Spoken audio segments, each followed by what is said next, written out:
Hello everyone, welcome back to IGNOU exams. आज मैं आपको इग्नू के course BEGS 185 English language teaching करवाऊंगी।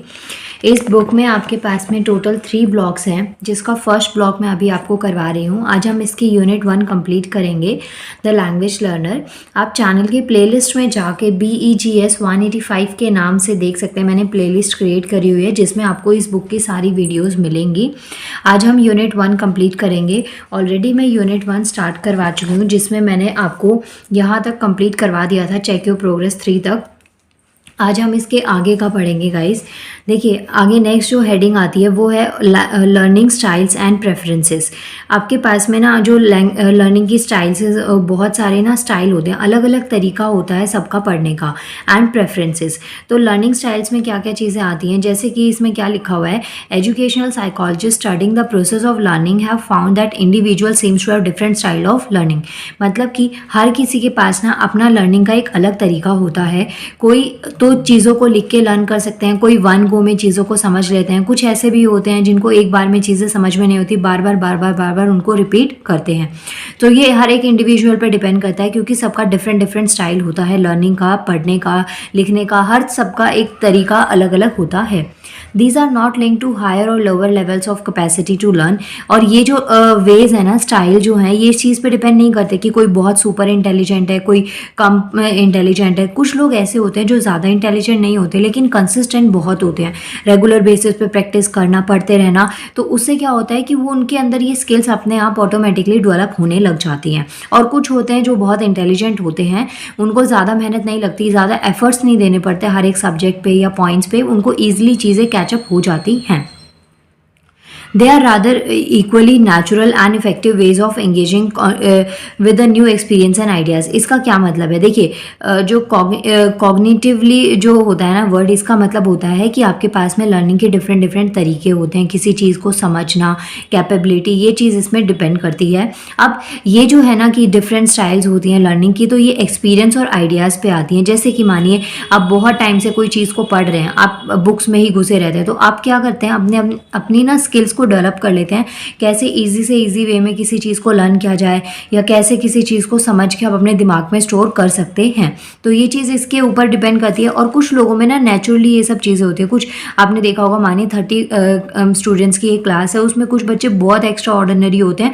Same teacher, same subject आपको पढ़ाए जा रहे हैं, लेकिन फिर भी उन बच्चों की स्कोरिंग आपसे ज़्यादा हो जाती है। तो ये चीज़ डिपेंड करती है, नेचुरली भी हो सकती है और ये एक्सपीरियंस और आइडियाज़ से भी हो सकती है। हो सकता है जो उनको गाइडेंस मिल रही है, जो भी उनके पेरेंट्स हो, टीचर्स हो, जिनसे भी उनको अलग से आपके अलावा जो गाइडेंस मिल रही है वो कुछ ज़्यादा इफेक्टिव हो, वेज उनको कुछ ज़्यादा बेटर तरीके से बताऊँ, तो ये पॉसिबिलिटीज़ हैं।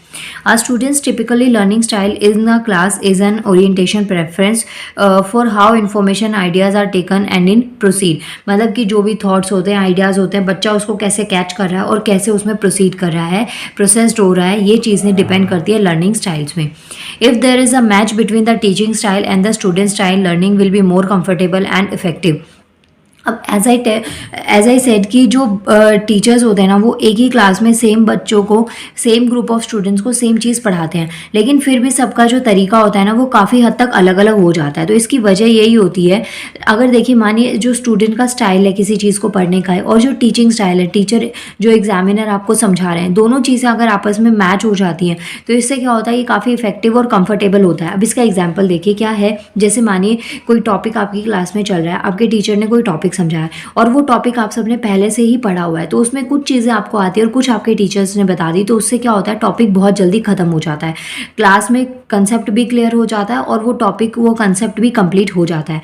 वहीं कोई ऐसा टॉपिक है जहाँ पे आपके टीचर ने आप पे बहुत मेहनत करी, बहुत ज़्यादा, लेकिन आपने अपने एफर्ट्स तो दिए ही नहीं उसमें, तो टीचर आपको समझा सकता है, कोई चीज़ को दिखा सकते हैं, लेकिन ऐसा थोड़ी है कि वो आपकी जगह पे घुस जाए, आपके दिमाग में घुस जाए, या फिर आपके एग्ज़ाम को वो देकर आ जाए। तो ये चीज़ पॉसिबल नहीं है। तो दोनों साइड से जब एफर्ट्स लगते हैं ना, तो चीज़ें बहुत कंफर्टेबल और इफेक्टिव हो जाती हैं। A mismatch could result in obstacles to effective learning. जो मिसमैच है, मतलब कि या तो टीचर्स के बहुत ज़्यादा एफर्ट्स हैं और स्टूडेंट्स को वो चीज़ें समझ में नहीं आ रही है, या स्टूडेंट को बहुत ज़्यादा ईजी लैंग्वेज में चाहिए और टीचर ने वो चीज़ उनको नहीं दी है, तो ये जो एक मिसमैच होता है ना, इससे क्या होता है, जो लर्निंग है ना, उसके अंदर ऑब्स्टिकल्स आने लगते हैं। ऑब्स्टिकल्स का मतलब होता है रुकावटें, दिक्कतें फेस करना। इसके अलावा यहाँ पे कुछ आपको इंटरेस्टिंग एरियाज दे रखे हैं जिसमें डिफरेंट स्टाइल्स आपको बता रखे हैं कि कौन कौन से स्टाइल्स होते हैं लर्निंग के। फर्स्ट आता है सेंसरी प्रेफरेंस। सेंसरी वर्ड जो है ना वो सेंसेस से आया है। सेंसेस का मतलब क्या है, कोई चीज़ फीलिंग है, किसी चीज़ की प्रेजेंटिंग आप देख रहे हैं, तो ये सब चीज़ें इसमें आती हैं। The word teaching is associated primary with something the teacher provided और डज, यूजुअली टेलिंग और प्रेजेंटिंग।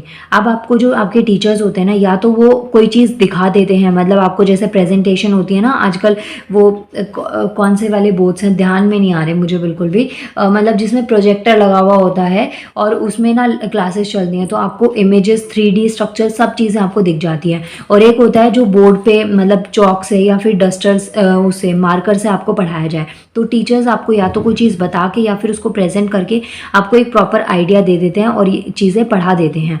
कुछ इनपुट्स होते हैं जो कि हमारे सेंसेस में होते हैं, जैसे कि लिसनिंग, कोई चीज़ आप कितने अच्छे ध्यान से सुन रहे हैं, किसी चीज़ को कितना कंसंट्रेशन के साथ देख रहे हैं और उसको आप इमेजिन कर पा रहे हैं या नहीं कर पा रहे हैं, तो ये सब चीज़ें इसमें मैटर करती हैं। इसके अलावा कुछ पॉसिबिलिटीज़ आपको दे रखी हैं और ऑप्शंस भी दे रखे हैं लर्निंग के, जैसे कि विजुअल। विजुअल का मतलब होता है कोई चीज़ को आपने देखा। ऑडिटरी का मतलब होता है कोई चीज़ आपने सुनी, मतलब किसी चीज़ को आप सुन रहे हैं और उसके बाद में आप चीज़ों को समझ रहे हैं। टेक्टाइल का मतलब होता है किसी चीज़ को आपने टच करके और तब फील लिया, जैसे कि कोई हार्ड सरफेस है उसको आप टच करते हैं, आपको पता चल जाता है कि हार्ड सरफेस है। कोई सॉफ्ट सरफेस है, आपने उसको टच किया, आपको पता चल गया। वहीं पे कुछ अगर जेली जैसा है तो भी आपको टच से पता चल जाएगा। मतलब बहुत सी चीज़ें ऐसी होती हैं जिसके टच से आपको आइडिया लग जाता है कि आपका हाथ किस चीज़ के ऊपर है। उसके अलावा काइनेस्थेटिक, इसका मतलब क्या होता है, काइनेस्थेटिक जो वर्ड है ना ये साइंस का वर्ड है, काइनेमेटिक्स से आया है। काइनेटिक्स का मतलब होता है कोई चीज़ मूवमेंट में होना, तो कोई बॉडी पार्ट है उसमें मूवमेंट हो रही है, तो ये सब चीज़ें आपके पास में यहाँ पे सेंसेस आते हैं। वन बाय वन एक एक मैं आपको समझाती हूँ। जैसे कि विजुअल, विजुअल का मतलब क्या है, कोई चीज़ देख के आप समझ रहे हैं। जैसे कि जो पिक्चर्स ओरिएंटेशन होती है ना उनको आपको देख के समझ आता है। बहुत सारे साइंस ऐसे होते हैं जहाँ पे आपको प्रॉपर डेफिनेशन की जरूरत नहीं पड़ती। जैसे कि ट्रैफिक सिग्नल्स का एग्जाम्पल लीजिए, रेड लाइट है, ग्रीन लाइट है, येलो लाइट है, तो आपको उन सिंबल्स का ना मीनिंग पता है। उसमें कुछ हार्ड एंड फास्ट रूल नहीं है, सिंपल आप रेड लाइट या जो भी लाइट होती है ना ट्रैफिक लाइट, उसको देख के आपको समझ आ जाता है कि वहाँ पे क्या चीज़ होने वाली है। तो ये विजुअल का मतलब ये होता है कि आपको उससे चीज़ को देखा और आपने उसको समझ लिया। With this orientation learn best from the right. उसके अलावा जो जब आप देख के कुछ समझते हैं या चीज़ें देखते हैं ना तो हमें ज़्यादा टाइम तक याद रहती है। इसका एग्जाम्पल जैसे मूवीज़ होती हैं, उसमें साउंड भी रोल प्ले करता है, लेकिन पिक्चर्स जितनी ज़्यादा आप देखते हैं ना आपको वो चीज़ें ध्यान में रह जाती हैं। जैसे बहुत सारे कार्टून्स होते हैं, कार्टून्स तो ऑलमोस्ट ऐसे ही होते हैं जिसके अंदर ना साउंड नहीं होता। अब विदाउट साउंड भी आपको देखिए चीज़ें कितने अच्छे से समझ आती है। आप सिंबल से, उनके जो बॉडी गेस्चर है उससे, सब चीज़ों से ये समझ लेते हैं। तो यही आपको एग्जाम्पल दे रखा है कि जो स्टूडेंट्स होते हैं उनके लिए इससे लर्निंग काफ़ी इफेक्टिव हो जाती है। जैसे कि कोई पिक्चर हो गई, डायग्राम हो गया, और या फिर कोई मॉडल है, जो चीज़ें उनको देख के समझ में आ रही होती हैं। तो ये होता है आपका विजुअल में। विजुअल के बाद में नेक्स्ट आता है ऑडिटरी। ऑडिटरी का मतलब होता है कोई चीज़ आपने सुनी, जैसे कि कुछ स्पोकन मैसेज होते हैं, जैसे कि टीचर ने आपको बोल के कोई चीज़ समझाई है, कुछ एग्जाम्पल दिया, वो आपके दिमाग में बैठ गया और उनको आप अपनी डे टू डे लाइफ में रिलेट करें, तो ये चीज़ें ऑडिटरी में आती है। टेक्टाइल का मतलब होता है कोई चीज़ को आपने टच किया, एंड काइनेस्थेटिक का मतलब होता है sense of moving body part are take together, मतलब कि ये दोनों चीज़ें आपस में वर्क करती हैं एक साथ। जैसे कि आप कोई चीज़ को, किसी ऑब्जेक्ट को टच करते हैं, फील करते हैं, तो वो कब हो सकता है, जब आप अपने आप को मूव करेंगे ना, तभी पॉसिबल है। अगर मानिए आपको कोई हार्ड सरफेस है, कोई सॉफ्ट सरफेस है, उसको टच करना है, तो ऑब्वियसली आपके हाथ की, पैरों की, कहीं की तो मूवमेंट होनी चाहिए ना, तभी तो आप उस चीज़ को देख पाएंगे। तो यही चीज़ें आपको यहाँ पे कुछ पॉइंट्स दे रखे हैं जो आप इस पॉइंट में एड ऑन कर सकते हैं। मेनली ये जो पार्ट है ना लर्निंग स्टाइल, ये दो पार्ट्स में डिवाइड है। एक हो गया लर्निंग स्टाइल, एंड जो सेकंड वन है वो है पर्सनालिटी डिस्पोजिशन। तो ये आप बाद में करवाऊंगी मैं आपको, पहले अभी हम ये करने हैं लर्निंग स्टाइल्स। सेकेंड पार्ट आता है इसमें होल और पार्ट फोकस लर्निंग, मतलब कि या तो आपने पूरी चीज़ पे फोकस किया या एक पर्टिकुलर पार्ट पे फोकस किया लर्निंग के टाइम पे। जैसे कि some learners tend to focus more on general ideas और a big pictures while others pay more attention to small details. जैसे कि कुछ लोग क्या होते हैं, उनको ना जो बड़ी पिक्चर्स हैं या जो मेन पॉइंट्स होते हैं ना उन पर ध्यान देने की आदत होती है, और कुछ ऐसे भी बच्चे होते हैं जिनको छोटी छोटी डिटेल्स पढ़नी होती है। अब जैसे आप अपना खुद का एग्जाम्पल ले सकते हैं, अभी मैं आपको ना ये पॉइंट्स पढ़ा रही हूँ, आपके पास में टाइम बहुत कम है, एग्जाम्स क्योंकि आने वाले हैं, तो आप क्या करेंगे, अपना जो मेन हेडिंग्स हैं उन पे फोकस करेंगे कि आप इस टॉपिक में, इस यूनिट में किस चीज़ को कवर करवाया जा रहा है। अगर वहीं आपके पास में एक एक चैप्टर के लिए 4-5 दिन होते तो हो सकता है अगर आपका पढ़ने में पूरा कॉन्सेंट्रेशन है तो आप इसके वर्ड टू वर्ड चीज़ों को पढ़ते। तो कई बार ऐसी सिचुएशन होती है कि आप छोटी छोटी चीज़ों, छोटी छोटी डिटेल्स पे ध्यान देते हैं, और कई बार ऐसा होता है कि जो बड़ी पिक्चर्स होते हैं, बड़े जो मेन पॉइंट्स होते हैं, उन पे आपका कवरेज ज़्यादा है। Some students learn better when the teacher is present and discuss general ideas and assignments related tasks. अब जो कुछ बच्चे होते हैं ना, उनको प्रैक्टिकल थिंग्स में ज़्यादा मज़ा आता है। कुछ आइडियाज़ हैं, कुछ असाइनमेंट्स हैं, कुछ टास्क वगैरह हैं, कुछ मॉडल्स वगैरह हैं, उससे रिलेटेड उनको जो कोई चीज़ सिखाई जाए या दिखाई जाए तो वो उन चीज़ों को ज़्यादा जल्दी समझते हैं। कुछ का थ्योरी पोर्शन ज़्यादा अच्छा होता है, मतलब रटने में काफ़ी ज़्यादा टाइम लगा देते हैं, तो उनको वो चीज़ें काफ़ी कैची हो जाती हैं। कुछ ऐसे बच्चे होते हैं जो सिर्फ ना मेन हेडिंग्स हो गए, मेन पॉइंट्स हो गए, उन पर ध्यान दिया, क्योंकि उनको ज़्यादा स्कोरिंग से मतलब नहीं होता, उनको सिर्फ इतना होता है कि हाँ हमारे मार्क्स आ जाए, पासिंग मार्क्स आ जाए, उतना इनफ होता है।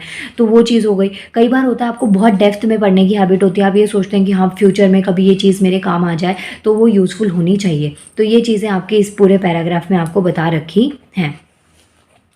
इसके बाद में नेक्स्ट आता है, orientation is related to the broader factor called field dependence and the field independence. तो ये चीज़ इसके ऊपर डिपेंड करती है। कुछ जैसे होता है कि आपका जो सेक्टर है, जो फील्ड है, जो आपका सब्जेक्ट है, उससे रिलेटेड ही पॉइंट्स आप पढ़ेंगे, उसके एक्स्ट्रा कोई भी चीज़ आ जाए तो आप उस पर ध्यान ही नहीं देते।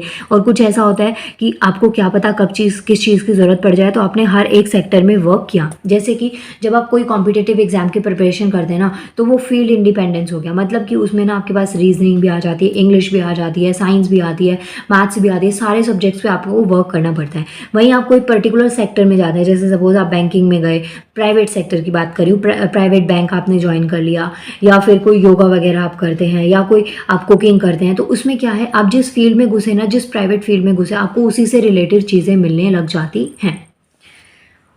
इसके बाद में थर्ड पॉइंट आता है इंडक्टिव वर्सेस डिडक्टिव लर्निंग। देखिए ये जो 2 पॉइंट्स है ना, इंडक्टिव और डिडक्टिव, और कॉन्वर्जेंट और डाइवर्जेंट थिंकिंग, इनमें आपको डिफरेंस पता होने चाहिए। कई बार ना आपका क्वेश्चन एग्जाम में जो शॉर्ट नोट आते हैं उसमें पॉइंट्स में आपको क्वेश्चन पूछा जा सकता है, तो आपको पता होना चाहिए इंडक्टिव और डिडक्टिव क्या होता है, और कॉन्वर्जेंट थिंकिंग और डाइवर्जेंट थिंकिंग क्या होती है। फर्स्ट देखते हैं इंडक्टिव लर्निंग। इंडक्टिव लर्निंग का मतलब क्या होता है, when a body of a specific facts और डेटा इज गिवन और एफर्ट इज डायरेक्ट और फाइंडिंग पैटर्न्स और इन्फरिंग अ जनरल प्रिंसिपल्स। मतलब कि आपको कुछ फैक्ट्स और डेटा गिवन हो और आपको जो एफर्ट्स आपके बेसिकली लगे ना, वो किस तरीके का पैटर्न है उसको समझने में आपका लग जाए, यही चीज़ें आपको इसमें समझानी पड़ती हैं। वहीं पे कुछ और एग्जाम्पल्स होते हैं, जैसे कि आप कोई चीज़ को एक्सप्लोर करें, काफ़ी हद तक आपने उस चीज़ के बारे में बेसिक नॉलेज के अलावा भी आपने उसके बारे में डेप्थ में किसी चीज़ को पढ़ा। ग्रामर क्या होती है, often taught inductively in deductive learning.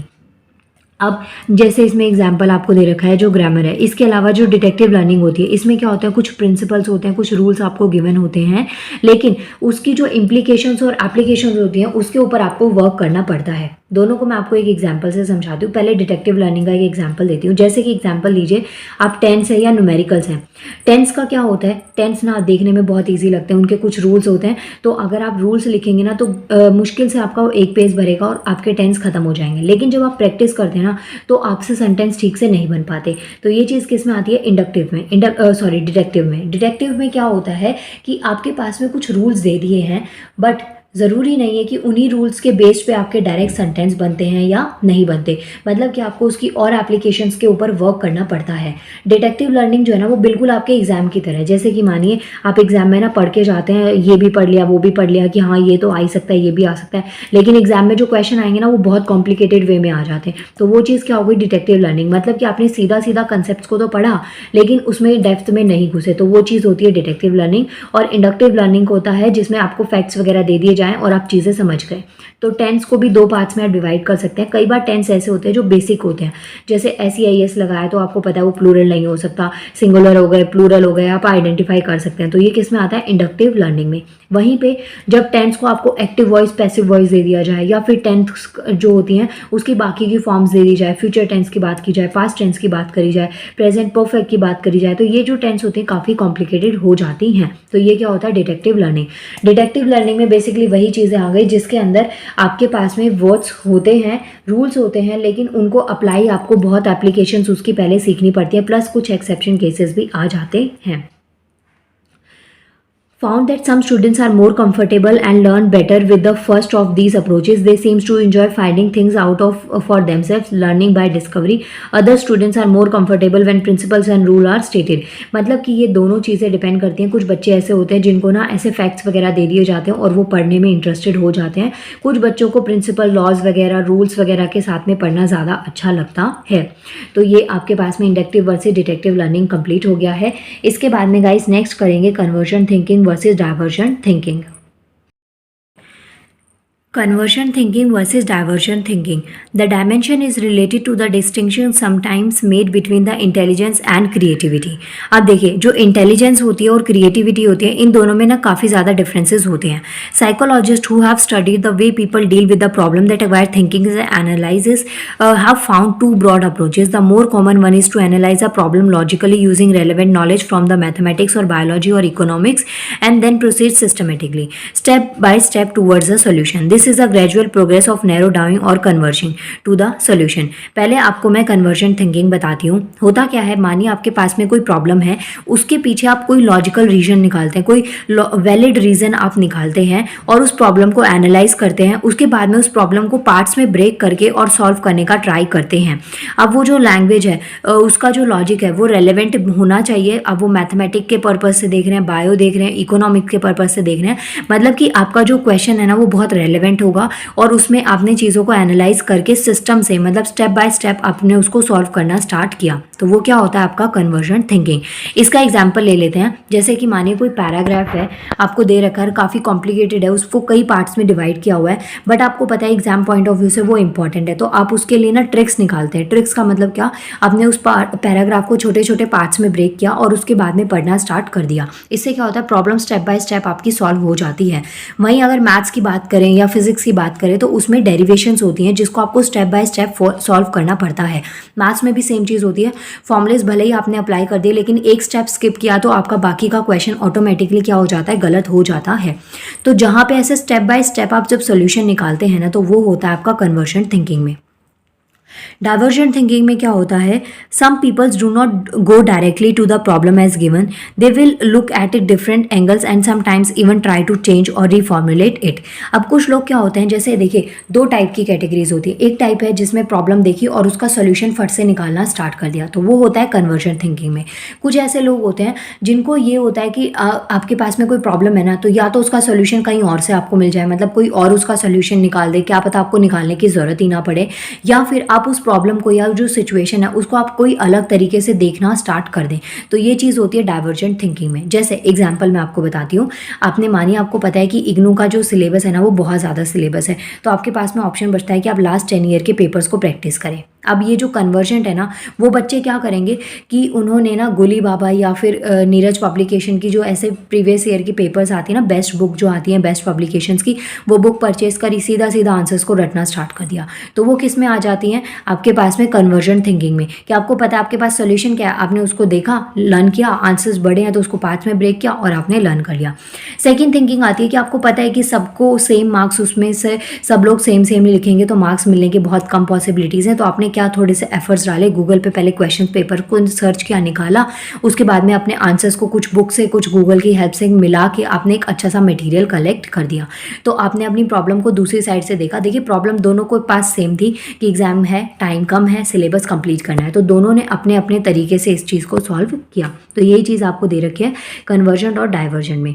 Having convergent and divergent thinking students in the same class is a great resource. अब ये जो दोनों टेक्निक्स है ना, या जो दोनों थिंकिंग है ना, ये अगर एक ही टाइम पे एक ही प्लेस पे मिल जाए ना, तो उसके बहुत सारे बेनिफिट्स होते हैं. हम चीज़ों को एक नए तरीके से भी देखना स्टार्ट कर देते हैं. The problem introduced in class should allow both types of their approaches and share their experience. तो इससे बहुत फ़ायदा होता है, एक दूसरे को एक्सपीरियंस शेयर कर सकते हैं, नॉलेज एनहेंस हो सकती है. मतलब ऐसा होता है ना कि आपको आपकी कोई स्किल्स, आपको किसी चीज़ की अच्छी नॉलेज है, तो उसको जितना आप शेयर करेंगे उतना ज़्यादा बेनिफिट होगा. देर आर नो गुड और बैड स्टाइल्स. मतलब कि जो भी आपको स्टाइल्स अभी तक मैंने पढ़ाए हैं, जो भी तरीके बताए लर्निंग के, उसमें से कुछ भी गुड या बैड नहीं होता. वो आपकी चॉइस और आपके प्रेफरेंस के ऊपर डिपेंड करता है कि आप किस तरीके से क्या चीज़ को चॉइस करते हैं. Have seen are equally useful और effective alternative use of learning. तो दोनों ही चीज़ें बहुत ही यूजफुल और इफेक्टिव ऑल्टरनेटिव है पढ़ने के. इसके बाद में कुछ और वैरायटीज़ आपको दे रखी है टीचिंग स्टाइल की, जैसे कि जिसमें बहुत टाइप की प्रेजेंटेशंस हो गई, एक्टिविटीज़ हो गई, कुछ डे टू डे एक्टिविटीज़ हो गई, कुछ फिजिकल एक्टिविटीज़ हो गई, तो उससे आपको चीज़ें ज़्यादा टाइम तक लर्न भी रहती हैं और बहुत ही इफेक्टिव सेंस में आपको वो लर्न रह जाती हैं। इसके बाद में गाइस नेक्स्ट जो डी पार्ट आता है वो है personality disposition, feeling, emotions and social interaction. अब पढ़ेंगे इसके बारे में। इसमें क्या क्या आता है, जो पर्सनालिटी है ना उससे तो आप सब फेमिलियर होंगे। मतलब कि पर्सनालिटी का मतलब ये नहीं कि जो चीज़ आप दूसरों को दिखा रहे हैं, जिस तरीके से आप बात कर रहे हैं, आपका जो बिहेवियर है, जो आपको कोई देख नहीं रहा और उसके बाद आपका जो बिहेवियर है ना, वो चीज़ पर्सनैलिटी को एक्चुअल में डिफाइन करती है। जो भी आपकी डेली लाइफ से जैसे भी चीज़ों को आप टैकल कर रहे हैं, जैसे भी आप लाइफस्टाइल को जी रहे हैं, वो चीज़ें आपकी सब पर्सनैलिटी के अंदर आती हैं। This is something in addition to और different from their abilities and skills, achievement, status and so on. जो भी आपका स्टेटस है, जो भी आपके अचीवमेंट्स हैं, जो भी आपकी एबिलिटीज़ हैं, स्किल्स हैं, उसके अलावा कुछ और आप एड ऑन करते हैं तो वो आपका पर्सनैलिटी डिस्पोजिशन में आता है। अब The study of personality is one of the major subfield of the psychologist and even many different theories and models। जो साइकोलॉजिस्ट होते हैं ना, मतलब आपके ब्रेन की स्टडी कर लेते हैं, आपको देख के आपके बिहेवियर से बता देते हैं कि आप क्या सोच रहे हैं, क्या आपका बिहेवियर है, किस टाइप के आप पर्सन है। तो ये चीज़ें साइकोलॉजिस्ट कैरेक्टरिस्टिक्स में काफ़ी ज़्यादा आती हैं। जो पर्सनैलिटी है वहाँ पर एक मेजर रोल प्ले करता है कि आप बहुत ज़्यादा नेगेटिव हैं, छोटी सी प्रॉब्लम आने पर डर जाते हैं, प्रॉब्लम्स को टैकल कैसे करते हैं। कुछ ऐसे भी लोग होते हैं जो ना मतलब रोते बहुत ज़्यादा हैं लेकिन फिर भी ना गिव अप नहीं करते और फिर बस आगे आगे बढ़ते चले जाते हैं। तो आप किस कैटेगरी में आते हैं, तो ये चीज़ें इसमें आपको बता रखी हैं। One widely mention list of personality dimensions called the big 5। आपके पास में टोटल 5 जो डायमेंशंस हैं पर्सनालिटी डायमेंशंस, वो आपको दे रखे हैं। डिफरेंट एस्पेक्ट्स इसमें आपको दे रखे हैं। फर्स्ट आता है एक्स्ट्रोवर्जन और इंट्रोवर्जन। एक्स्ट्रा और इंट्रोवर्ट आपने वर्ड कई बार सुना होगा, तो वहीं से ये आया है एक्स्ट्रोवर्जन और इंट्रोवर्जन। तो इसमें क्या होता है, जो कि ज़्यादा एक्टिव होता है, एनर्जेटिक होता है, आउटगोइंग हो या फिर टॉकेटिव हो, फ्रेंडली हो, मतलब कोई भी किसी भी तरीके का एटमॉस्फेयर हो, कैसा भी इन्वायरमेंट हो, कैसा भी फ्रेंड सर्कल हो, उसमें हर तरीके से जो इंसान एडजस्ट हो जाते हैं उसको हम एक्स्ट्रावर्जन कहते हैं। और जो इसका वाइस वर्सा होगा, जिसे कम बातचीत पसंद है, थोड़ा नर्वसनेस आ जाती है, ये सब चीज़ें आपके इंट्रोवर्जन में होगी। यहाँ पे गाइज आपको जो 5 टाइप्स दे रखे हैं, इनमें सिंगल डेफिनेशन दे रखी है। जो डेफिनेशन दे रखी है उसकी वाइस वर्सा आपको ध्यान में रखनी है। नेक्स्ट आता है ओपननेस या क्लोज माइंडनेस। मतलब कोई बहुत ओपन माइंडेड है और कोई क्लोज माइंडेड है। तो ओपन माइंडेड में क्या आता है, a person high on open is like to be curious. बहुत ज़्यादा क्यूरियस है, मतलब नई नई चीज़ें जानने में बहुत इंटरेस्टेड है, इमेजिनेटिव है, ओरिजिनल है, और जो भी हैबिचुअल इंटरेस्ट है, और मतलब कि एक किसी भी चीज़ को करने का ना एक काफ़ी अच्छा इंटरेस्ट है, मतलब नई नई चीज़ों को सीखना, चीज़ों को एक्सप्लोर करना, ये इंटरेस्ट है। तो ये किस में आता है, ओपन माइंडेड में आता है। इसके बाद में आता है कॉन्साइटेंस या फिर अनडायरेक्टनेस। इसमें क्या है, person high on conscientiousness behave in an organised efficient manner and is thorough and reliable is getting this done, getting things done. मतलब कि कुछ लोग ऐसे होते हैं जिनको ना कोई चीज़ के पीछे पड़ जाए तो उसको कंप्लीट किए बिना छोड़ते ही नहीं है, मतलब बहुत ज़्यादा डेडिकेटेड हो जाते हैं।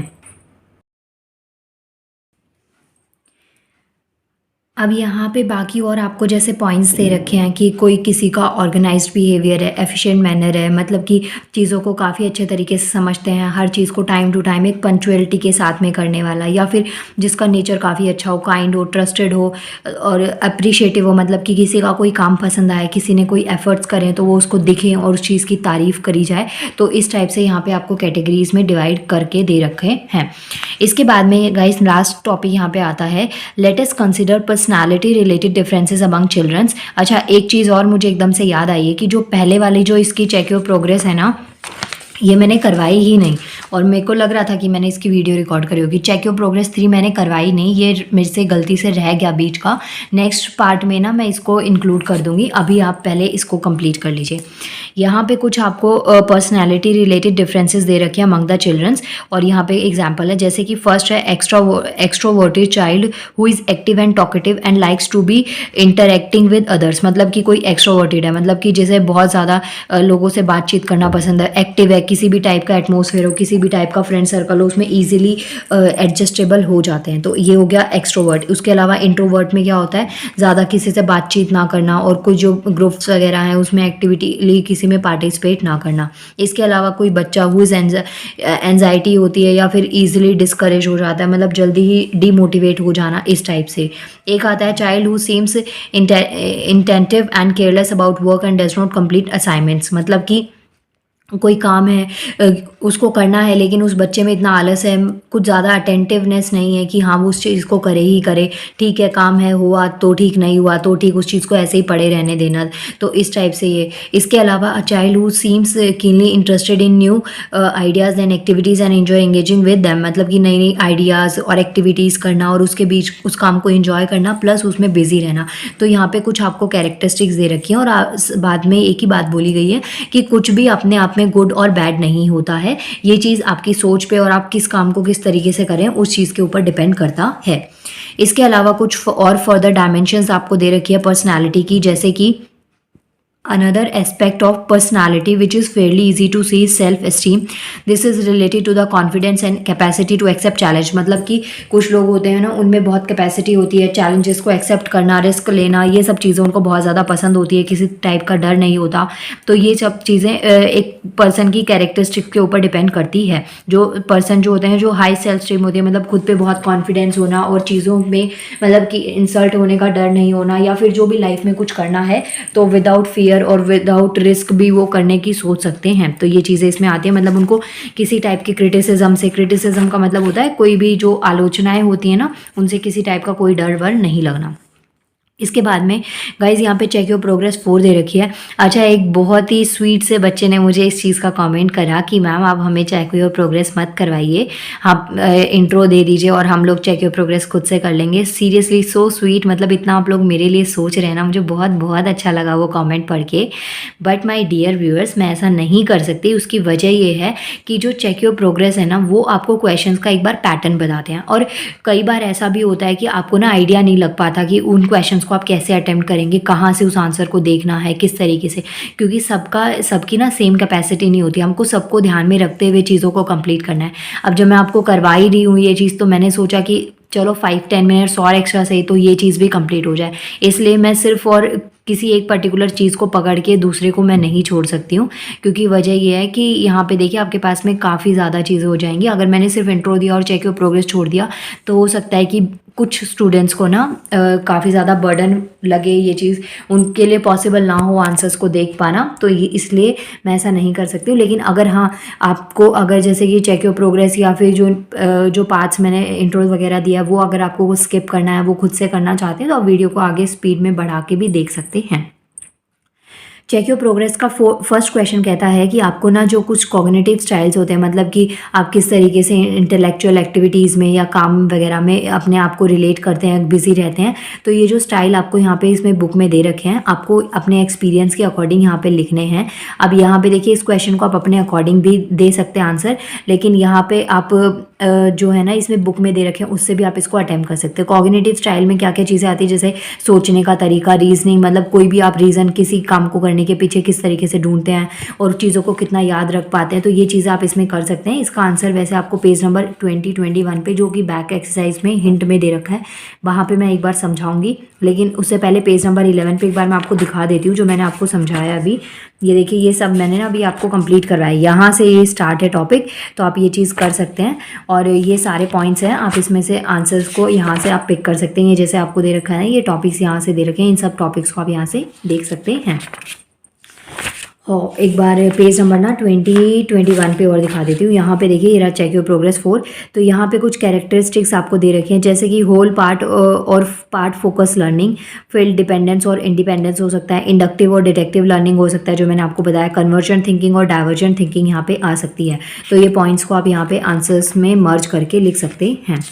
इसके बाद में जो सेकेंड क्वेश्चन आता है, have you ever thought of your students personality dispositions, go through the register and mark them according to the categories mentions. तो यहाँ पे ये एक्टिविटी टाइप में काम है, इसको आप अपने आप खुद से भी कर सकते हैं।